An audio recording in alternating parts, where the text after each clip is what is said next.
আজ আমরা যে ব্যাপারটা নিয়ে কথা বলতে যাচ্ছি সেটা হলো শেষ মানব প্রজাতি, মানে আমরা হোমো স্যাপিয়েন্সরা কিভাবে এই পৃথিবীতে টিকে রইলাম যখন আমাদের বাকি সব ভাইবোনেরা হারিয়ে গেল। ব্যাপারটা কি জানেন, ইতিহাসের প্রায় পুরোটা সময় জুড়েই কিন্তু আমরা একা ছিলাম না। আমাদের মতোই আরও অনেক মানব প্রজাতি ছিল এই পৃথিবীতে, আমাদের ভাই বোনই বলা চলে। তো প্রশ্নটা হলো, ওরা সব গেল কোথায়? কেন শুধু আমরাই টিকে রইলাম? এই টাইমলাইনটা একবার দেখুন, দেখলে মাথাটা একটু ঘুরে যেতে পারে। প্রায় ২.৫ মিলিয়ন বছর আগে আফ্রিকায় হোমো বা মানবগণের শুরু। আর আমরা, মানে হোমো স্যাপিয়েন্স, এসেছি এই তো সেদিন, মাত্র ২ লক্ষ বছর আগে। আমাদেরও আগে থেকে কিন্তু নিয়ান্ডারথালরা ছিল। আর মাত্র ১৩,০০০ বছর আগেও পৃথিবীতে আমাদের সঙ্গী ছিল। তাহলে এত লক্ষ বছর ধরে সহ অবস্থানের পর হঠাৎ করে কি এমন ঘটল যে সবাই হারিয়ে গেল আর শুধু আমরাই রয়ে গেলাম? এই রহস্যটা বুঝতে হলে আমাদের একটু টাইম ট্রাভেল করতে হবে।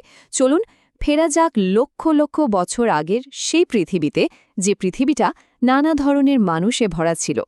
এই যে ম্যাপটা দেখছেন, এটা আজ থেকে প্রায় ১ লক্ষ বছর আগের পৃথিবীর ছবি।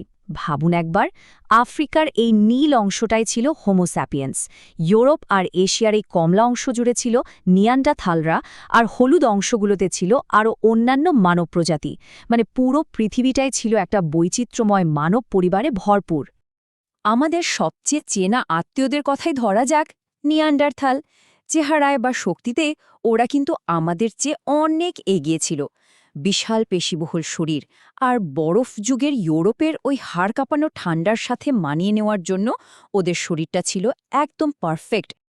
আর বৈচিত্র্যটা যে ঠিক কতটা অদ্ভুত ছিল তার সবচেয়ে বড় প্রমাণ হল হোমো ফ্লোরেসিয়েন্সিস।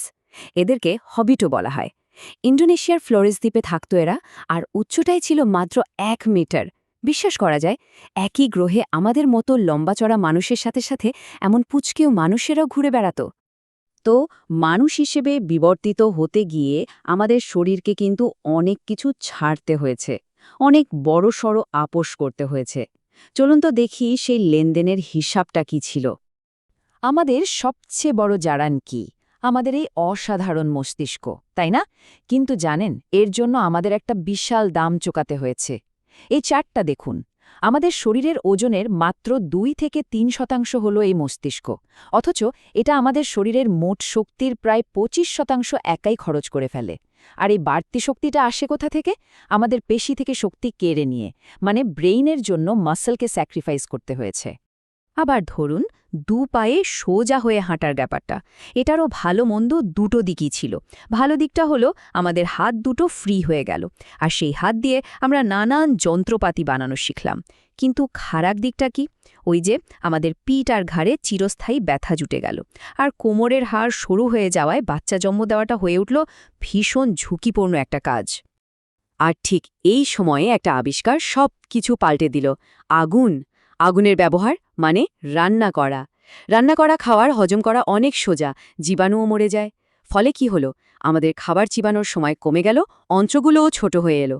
আর এখান থেকে যে বিপুল পরিমাণ শক্তি বেঁচে গেল, সেই শক্তিটাই সোজা চলে গেল আমাদের বড় মস্তিষ্কটাকে আরও বড়, আরও শক্তিশালী করে তুলতে। কিন্তু একটা প্রশ্ন তো থেকেই যাচ্ছে, শারীরিক শক্তিতে আমরা নিয়ান্ডারথালদের চেয়ে পিছিয়ে ছিলাম, তাহলে আমরা জিতলাম কিভাবে? আমাদের সেই আসল সুপার পাওয়ার বা গোপন অস্ত্রটা আসলে কি ছিল?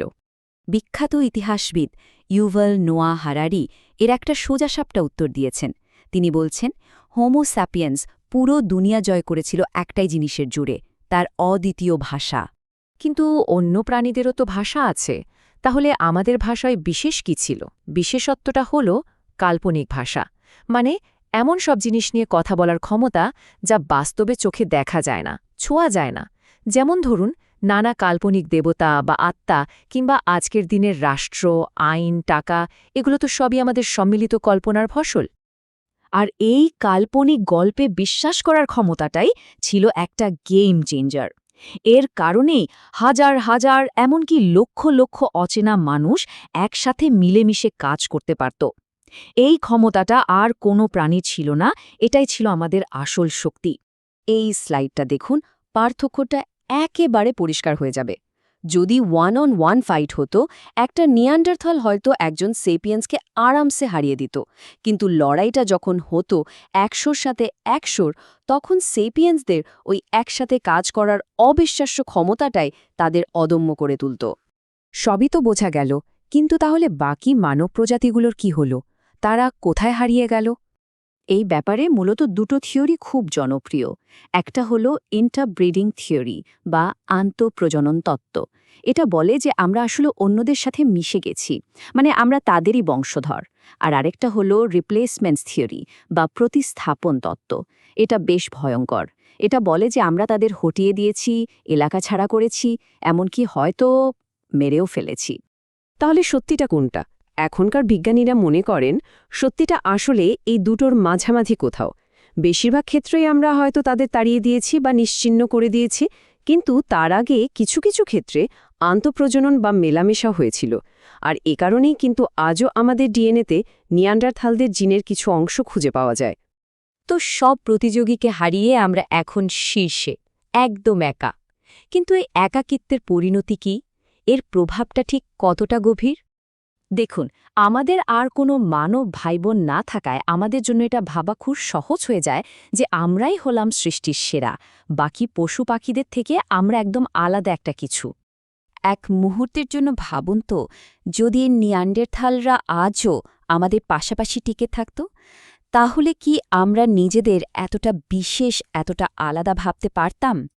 আর হয়তো ঠিক এই কারণেই আমাদের পূর্বপুরুষরা তাদের নিশ্চিহ্ন করে দিয়েছিল।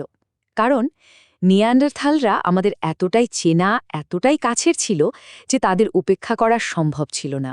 আবার তারা এতটাই আলাদা ছিল যে তাদের সহ্য করাও যাচ্ছিল না। সুতরাং মোদ্দা কথা হল, জীববিজ্ঞানের ইতিহাসে যদি কোনো মোস্ট ওয়ান্টেড বা সবচেয়ে মারাত্মক প্রজাতির তালিকা করা হয়, তবে সব দিক থেকে আমরাই ১ নম্বরে থাকব। এই পুরো আলোচনা শেষে আমার মনে শুধু একটাই প্রশ্ন ঘুরপাক খাচ্ছে। এই গ্রহের শেষ মানব প্রজাতি হিসেবে টিকে থাকার সাথে আমাদের উপর কি বিশাল দায়িত্ব এসে পড়ে? এই ভাবনাটা না হয় আপনাদের জন্যই রেখে গেলাম।